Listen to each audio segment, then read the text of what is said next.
Hey everybody, this is Paul. Real quick before we get into the podcast, I just want to let you know that I have launched a new newsletter called Local News Industry Pulse, and it is a briefing of news, policy, trends, and more in the local news industry straight to your inbox every Thursday morning. So if you have a minute, go subscribe to Local News Industry Pulse. You can scroll down in your podcast app and click on the link at the very bottom of the show notes right now, or go to localnewsindustrypulse.beehiiv.com. That's localnewsindustrypulse.beehiiv.com/subscribe, and you can sign up there. Let's get into today's episode.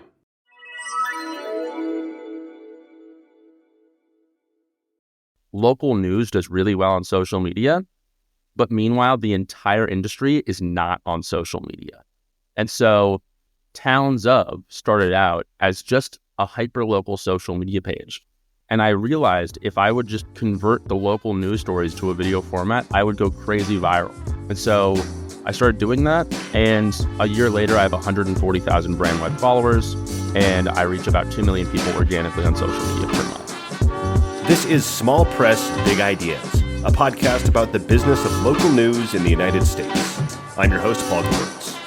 Small Press Big Ideas is about the opportunities and challenges that local news publishers are facing for their businesses. I'll sit down and talk with journalists, entrepreneurs, nonprofit leaders, and more in the local news industry to find out what's working, what isn't, and how the local news ecosystem can innovate and flourish in the 21st century. Okay, today on the podcast, I am joined by Graham Colligan. Graham is the founder of Towns Of, a local news app. And we've actually been connected on LinkedIn for a while, but we just kind of recently spoke for the first time. I think this is our second conversation. Towns Of is an early stage social media app designed for local communities. And I'm sure we'll get into that, more of that in a little bit. So Graham, thank you for being here. Appreciate it, man. Thanks for having me. You know, I've been actually a fan of this podcast since episode 1. Awesome. I think your podcast sort of solidified my interest in the local news industry. Well, thank you. Tell me more about how great I am. No, I'm just kidding. Thanks, man. No, I really appreciate the support. It's funny with podcasts, and we were just talking about this before we started recording. With podcasts, it's this funny thing where you see there's downloads coming in, but it's just like a vacuum, and it kind of feels like you're talking into the void sometimes, even though you see you don't have any data. That's one of the hard things about it. Sure. Of who the people are, unless they're actually commenting, which, you've been very supportive on social and everything. So I appreciate that too. Yeah. I think it's really important. I think it's been I've connected with a lot of people that you've had as a guest, and just seeing what they post has made me I guess a better local news guy. Awesome. That's the goal. Create a little hub community and figure this, crack the code, so to speak. So I did a little brief intro, but I'd love to hear your, just a bio of your life and your career in your own words, and just kind of what brought you to Towns Of. So yeah, go for it. So I like to tell people that my life really didn't start till I was 25, and saying that I'm 27, I guess that doesn't really mean a lot, but I do have an interesting story. Growing up, I was terrible in school, and I don't mean a bad guy. I mean, just I suffered from immense learning disabilities. And I was in remedial classes, and school was not for me, just flat out. And so when I graduated, I had trouble pointing myself in the right direction on what to do next. I tried college, I think, in a total of 4 times. And so that didn't really work out. But all that while, I was working these dead-end retail jobs that paid nothing, but always in the background, I had some connection with social media. A lot of which I was actually interning for bands, helping them grow their audiences online. And so after COVID, in, I guess, 2022, when everything started opening back up, I decided I really wanted to pursue social media, because in the past, since I was just interning, I didn't know how to monetize my skills, but I knew I was doing a really good job at it. And so I wanted to start my own agency, and I didn't know how to get clients, so I applied to as many Indeed jobs as humanly possible. I think I applied to 500 Indeed jobs. And I ended up getting 3 jobs at once. One job was for a white label mattress company, and I worked there 30 hours a week. The next one was for a whiskey company where they gave me some outrageous title. I think I was a chief marketing officer. I don't know. And then the other one was for a small town in New Jersey as a social media manager. And that one job at the end really resulted me in coming up with the idea for Towns Up, or at least an early idea. So it's important to talk about this story because my rise to interest in local social media sort of shocked the internet for a little while. I made national news for doing something hyper local. And so what I'll tell you is that this is the story. I was a social media manager for a special improvement district, which is a nonprofit that's in a town, typically an affluent town. And what their job is they're a nonprofit that's funded by the government, the taxpayers and the businesses in town. And the point of the special improvement district is just to send traffic to the downtown, organize events, and, support the small businesses in the town. And while working at that job, I learned that I was really, really good at going viral in a specific area. And so over time, I kind of felt like randomly my bosses started to not like me. And I really they didn't tell me why they didn't like me. I mean, I would ask them like what changed or whatever. They would act like it was crazy. I didn't know what I was talking about. But every single time I had an idea, they would just shoot it down. So for example, I had a TikTok account. I told them, hey guys, I made you guys a TikTok account and it's under my email, but I'll transfer over the emails and I'll give it to you. And every single time I post on Instagram, I'll post on TikTok. I'll just post the same video. And they told me that, and I'll quote them on this, TikTok is a waste of time and no one's going to visit our town because it's a TikTok page and we don't want it, which I felt like was like categorically false. And especially since I'm a social media guy. But so that was just one example of the many things that they did where like, it was just like they were saying no to me, whatever, for no reason, I felt like. And actually later, a couple months later, they ended up firing me while I was on a family vacation in Disney World. I was literally sitting in Epcot and they asked me to come home early for an event. And I was like, no, it was a part-time job. I was like, you already know I'm here. And so I ended up getting fired. And then about 2 months later, I was sitting at the white label mattress company board.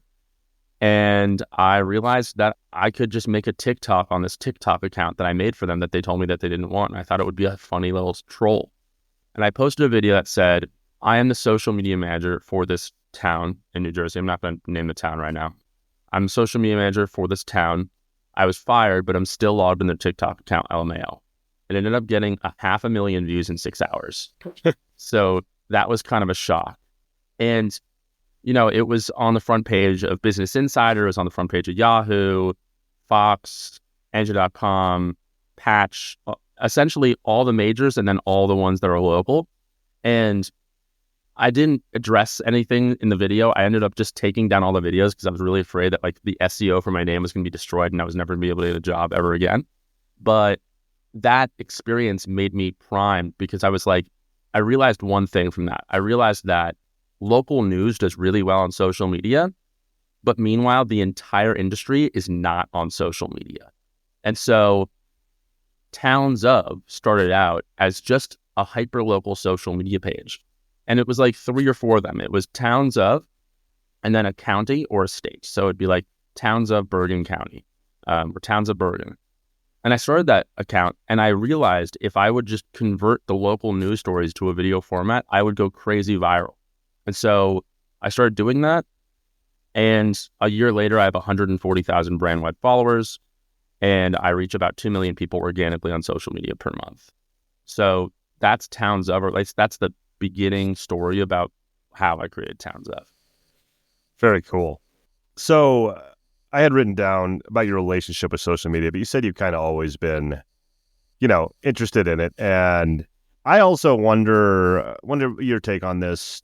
Do you think I've had this feeling for a while? Do you think your age has something to do? Do you think it's more intuitive with being younger? Because I'm not old, but I'm a decade older than you. I'm 39. You're 27, I think you said. What are your thoughts on that? Do you think that's a thing? Like, yeah, go for it. No, sorry. I think the industry thinks social media is bad, and I do not. I've heard different people talk about how social media sensationalizes local news and all these things. But meanwhile, you have like publications like New York Post that all they do is sensationalize headlines. So like there's a lot of different, like clickbait is clickbait. So you just have to be trustworthy to do the right thing. And especially if you're a publication that already is doing the right thing, then you shouldn't have a problem with social media. If I were to give advice to like a local news publication, I would say your audience is literally already there, then they're waiting for you. So I would, if I were you, I would hire like a 21-year-old Gen Z girl for $20 an hour and just let her rip. And like, don't look over her shoulder and be like, that's not how our brand talks. Because Right. I'm going to be honest, one thing that really I fell in love about this industry is that it seemingly died when everything went digital. And I think now it's sort of in the same exact boat where the ones that survived will now die if they don't go to social media. And so I think the industry just needs to be like pushed off a little bit of a cliff right now. Yeah, I wouldn't say mixed feelings about social media. I think it's good too, but it obviously has negative aspects. And, this is broader than just local news or whatever. This is a whole can of worms that we don't need to get into or anything like it's that. fine. I mean, There's issues with everything, with every platform, though. I mean, no, it's fine. What I will say is that that's part of the reason why I created Towns Of, is that I think of it as a social media app for local news. And so if local publications still are like, I really don't feel comfortable with local news, I'm never going to be like, local news or die, or social media or die. But I will say is that what I'm trying to build is something that will like make it so local news is in the forefront of everyone's life again. So let's dive into that a little bit. Tell us a little more about Towns Of, and I mean, you kind of talked about your transition from kind of all this dawning on you and starting it, but just tell us a little more in depth, like how it works. What are the main features? Like literally, what is the UX like in the app and everything, and how it all works, and we can get deeper into that a little bit more too. Yeah, so Towns Of, I like to call it, is more than just a local news app. It's a social media app for locals, and it's really just a media company that focuses around local content. So, right now we do a lot of short form video content, which gets us about 3 or 4 million views per month. Not viewership, but views. And sort of it was created for people in the suburbs. It's not created for people in the big cities. It's created for people like me. I grew up in New Jersey. I live in New Jersey my entire life in the same town. And living in the suburbs, you can probably tell is kind of boring, but there's stuff constantly happening. You just have to find the right avenue to find it. And it's hard to find it. And so I wanted to create something that was centralized, not just for information, but also for events and for things to do in your area. And so Towns Of is kind of broken into like 2-3 main features. Our homepage is our news aggregator, which uses RSS, currently pulls from Daily Voice, Patch, and Tap Into. So that like pulls local news from your town, county, and state. The algorithm needs to be worked on a little bit more, but that's what it does right now. The events, I like to say, like, it's no longer boring in the burbs. That's like kind of our tagline for our events, because not only are we creating a place where people can find events like that are hosted and created by someone else, but also our goal is to kind of have an in-house event coordinator team that is putting on local events in New Jersey or whatever state we end up launching it. As well with the events, you'll also be able to add an event too. So like if you want to create an event locally, like if you want to create a networking event, you want to start like an event company, you can use Towns Of as a way to sort of launch that. And then lastly, the last feature that's on the app currently is called submitting a tip, which is essentially a way of streamlining news data. So like right now, my followers on Instagram, because I'm so connected with the community, are sending me news clips like crazy. Like I was just sent a video of a forest fire in Rockaway Township, New Jersey. Like literally a video of the fire, like the forest on fire, that was like 12 seconds long, but looked like hell on earth. And no one else got that video because it was sent directly to me by the firefighter himself. And so what I want to do is I want to create like a way of easily streamlining news data, like breaking news tips. Like, here's a car accident that I just saw. Here's a video of a fire from down the street. Here's a water main break, whatever. All video in format, so people can find out about local news easier. And that way we can post on social media and tell people about what's going on. So after launching the app on the App Store, which was last Thursday, which was October 17th-ish, the app actually charted in the top 50 apps for news apps. Sweet. And I got, I think, 200 downloads immediately. And that was without posting about it on social media at all. Is that on the Apple Store? Or? It's on the Apple Store. It's on the Google Play Store. So, I have about 200 users currently after about a week. And the way that the industry seemingly shows its value is through app downloads. Today's episode is sponsored by LocalPod.co. LocalPod offers podcast production and consulting for local news organizations and only local news organizations. LocalPod creates weekly news podcasts based off of the top stories from your publication. You provide the script, we handle the rest. We narrate your news, edit it, produce it with a custom intro and outro with music, and distribute the podcast to all available podcast apps. Your listeners will see your branding and hear your content in their podcast feed, just like wherever you're listening to right now. Podcasts are one of the most engaging digital formats, which is why we can also help you monetize your podcast as well. We offer custom ad reads for your podcast, and we can also set up subscriptions so that you can monetize your audience directly. Have you thought of launching a podcast but want to control it in-house? We can help you with that too. LocalPod offers podcast coaching. We offer in-depth one-on-one coaching calls, along with the actionable steps you need to launch a successful revenue-generating podcast of your own. To find out more, visit localpod.co, that's LOCALPOD.co, or just click on the link in the episode show notes in your podcast app. All right, back to the show. Very cool. I also want to talk about the business model. I believe you've raised a funding round recently, a friends and family round. Yeah. So I'm sure that's helping get it up off in the ground. But what is the? I don't know if it's revenue generating now. No. But what's the plan there? How's that kind of work on that? Just standard. I'll just let you talk about it. Yeah. Yeah. No. So, well, first of all, I'd like to talk about who I compete with in the market because I think it's important. Here we go. About it. I have 3 competitors, I guess. I guess you can call Nextdoor a competitor, but ultimately they're a glorified Facebook group. And I don't mean to be throwing rocks at a glass house. I just mean like they're not what I'm doing. I'm building a local news aggregator. Yeah, so, that's the energy I get out of it too. It's very useful in some cases. Their reputation really took a nosedive. I feel bad for them. I do. Yeah, but anyway, sorry, I interrupted. No, that's right. Go ahead. No, it's fine. But the main 2 competitors I have are a company called Newsbreak and Smart News. Now, after talking with publishers, it seems like everyone hates those companies. There's all these conversations about all this worry about stealing SEO with backlinking articles and stealing content and sort of stuff like that. But the industry itself is massive. So Smart News and Newsbreak both have $1 billion plus valuation. They both have raised several hundreds of millions of dollars.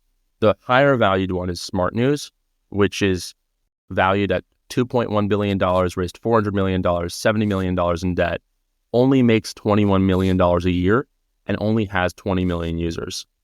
And so the industry of local news aggregators financially make no sense at all. And they're also owned entirely by foreign private equity. And so what that means to me is that they're not bought into as profiting and cool businesses. They're bought into as interchangeable ways of buying influence in the United States.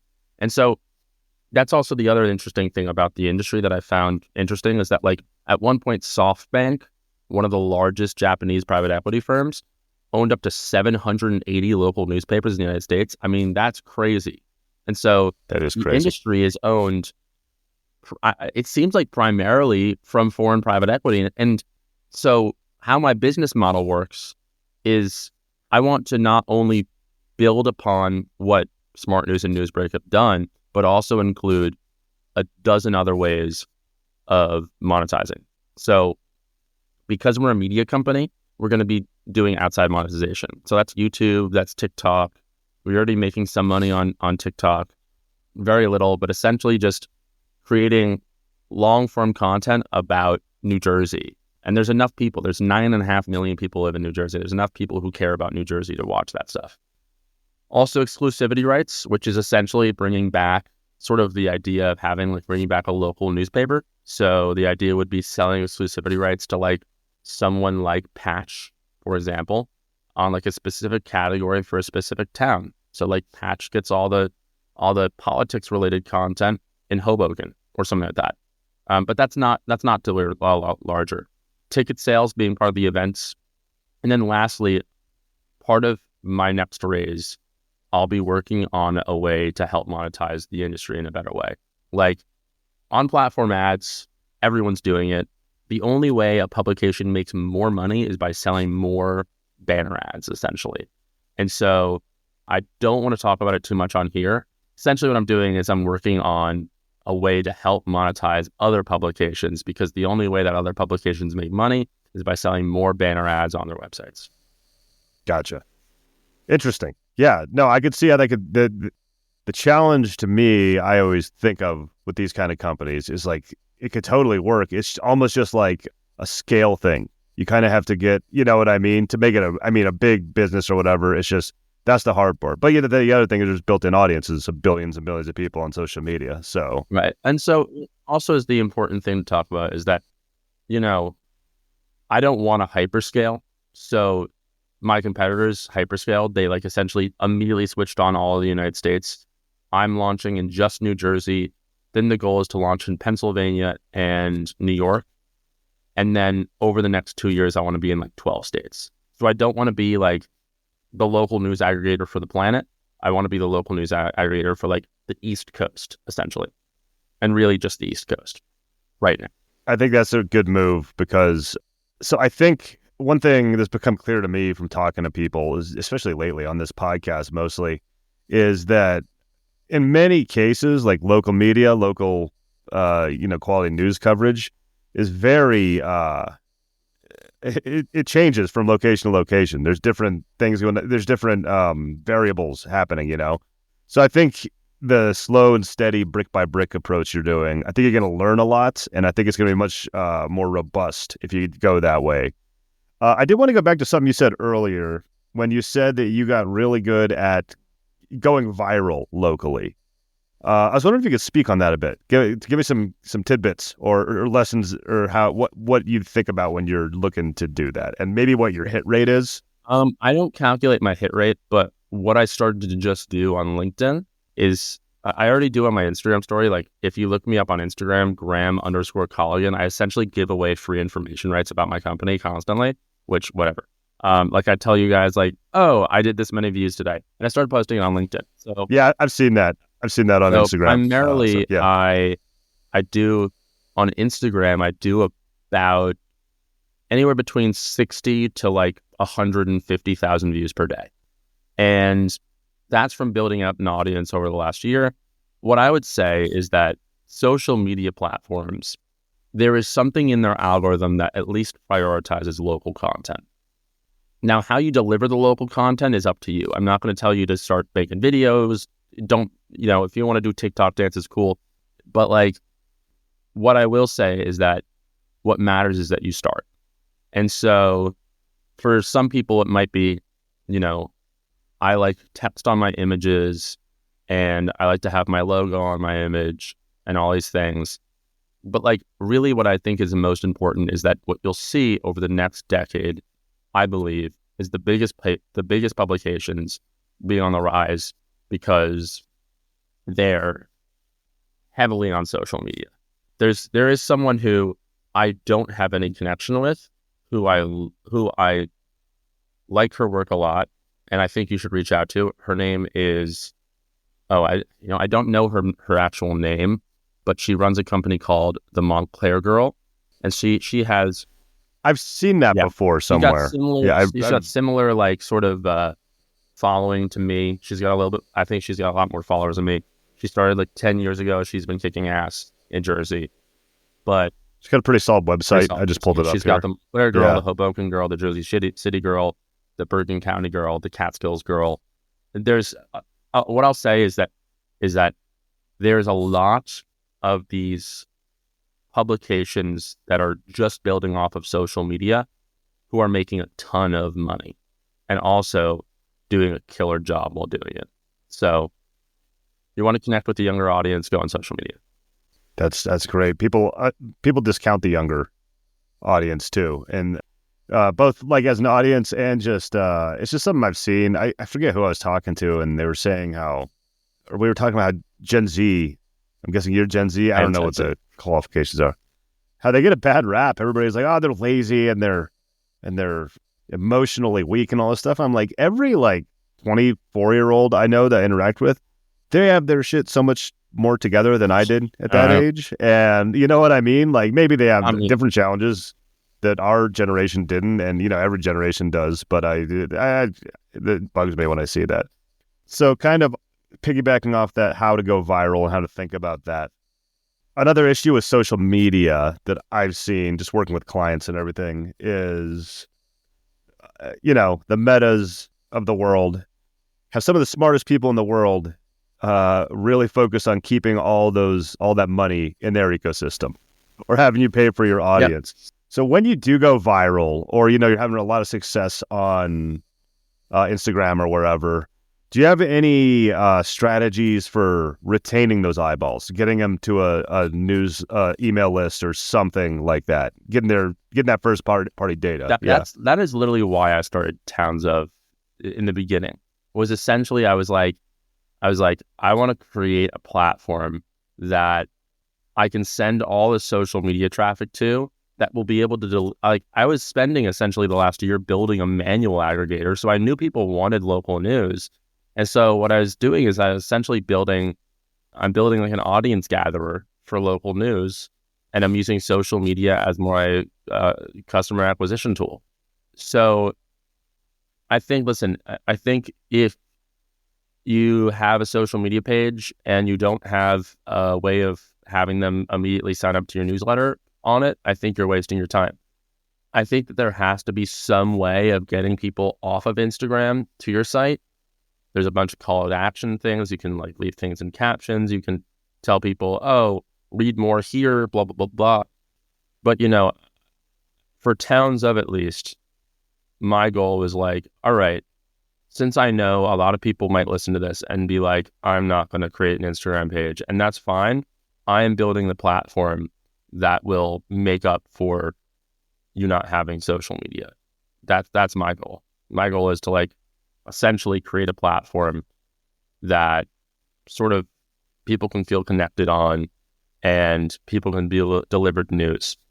That's awesome. And I like that tactic. It's come up a couple times on the show. It's with people doing social media stuff with local news. And I always push back with yeah, but Facebook isn't going to give you those people. It's kind of use them, kind of do the Trojan horse, right? Get in that way. That's where the people are. And then iterate on figuring out a way to, turn into business and, provide that good local coverage and everything. So I know that you raised around a friends and family round recently, and you don't have to talk about numbers or anything like that, but what's your kind of plan to do with that funding? What's that going to go into in terms of the business? So I raised $40,000 through my friends and family, and that was primarily to build my app and have a proof of concept. I think it was crucial for my business and personal life and sort of proving people oh yeah, this is not just something I said a year ago and this is whatever. It was something that I needed to do for myself. And so since I raised my friends and family, now I'm doing early stage marketing. One thing I'm doing right now is I'm collaborating with businesses on social media, using that as a social token, quote unquote, and sort of trading that for advertisement of the app. So I'm giving them free advertising digitally and they're giving me free advertisement physically. And so that's been really fruitful and really nice. But really my next goal is to raise my seed rounds, which will be a lot bigger. It will last me, my runway is going to be 2 years. And yeah. That's awesome, man. And going into that, and when you have that runway, that longer runway, and some time to really work on stuff, if things do go absolutely exactly how you envision it in your mind, you run into zero hiccups, not the real world, obviously. But if it goes completely perfect the way you want it to, what's it look like in 2 years, 5 years, 10 years time? Yeah. Like what's the long-term vision of the project? 10 years, I'm unable to say. I have no idea. 5 years, I even feel like, I don't know. But what I want to do and what I've want to do for the last year is just build a platform that honestly would be useful to me. And I think that's what I've already started to do. But also just like, since I've learned about the local news industry, since I learned about like how switching to digital really hurt a lot of businesses, and now it's been something that you have to actively seek out, I just kind of wanted to create a place where local news publications can reach a larger audience and monetize better. And also a place for like people who were like me, who live in the suburbs and don't know what the hell to do on a weekend, can hear about what's happening nearby and feel connected more than ever and make new friends. That's really just like at the end of the day, my goal. My goal is really not financial. I'm pre-revenue. I live at home with my parents. I don't have some like great aspirations of like being a billionaire or whatever. What I really just want to do is I want to like fix something that's like in front of me and then create some really fun stuff. That's awesome, man. You might not have crazy high aspirations. And honestly, I'm like, who wants to be a billionaire? I'd like being a millionaire, but a billionaire doesn't seem worth the effort to get there. Yeah. And it's also like, you have the right mindset. Build it for yourself. And then if you build something that is valuable, I'm a firm believer, if you build something that's valuable, like, you get some of that value back, you just got to capture some of it. Because there's just nothing wrong with wanting like a fruitful life also or whatever. So yeah, I think it's going to work out great, man. And I will be following along the whole way on LinkedIn. I used to be on Instagram way more, and then I've kind of been leaning into LinkedIn more for my business, and I'm kind of just like the platform more. Like I go watch reels like mindlessly sometimes on Instagram. Yeah. But that's mostly toddler videos and like people playing guitar and stuff like that. Yeah. I'm going on a tangent here, I guess. Okay, Graham, if somebody else out there thinks this is as cool as a concept as I do and you do, maybe they want to get in on the ground floor. Is that like a possibility also? Yeah. Like get in on this seed round? Yeah. Or how does that work? I filed a Form D, which is this like legal document that took me like an hour and a half to figure out. It was essentially really easy, but then I overcomplicated it.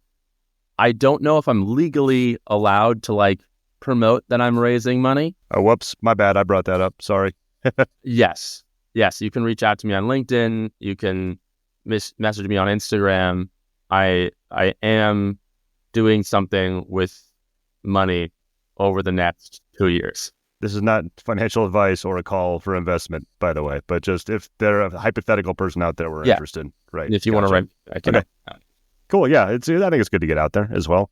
Graham, where can people find you? What else do you want to promote or link to in the show notes or anything like that? You can message me on LinkedIn. I'm free whenever. If you want to talk, cool. If you need help running your social media or at least need advice, you can hit me up. I do consultations with that stuff. And, my message is always open. You can reach out to me whenever you want. Awesome. I can confirm. Well, before I ever spoke to Graham, we talked a lot on LinkedIn before. He's definitely active on there as well. So cool, man. Awesome. Thanks for being here. I appreciate it. Thanks for having me. Thank you for listening to Small Press Big Ideas. You can subscribe on Apple Podcasts, Spotify, or wherever you listen to podcasts. If you'd like to help the show, the best thing you can do is to tell a friend or colleague and just take a few minutes to leave a rating and a review on whatever platform you're listening to right now. It only takes a minute out of your day, but it really does help the podcast grow and reach more ears. Check back for new episodes every Monday.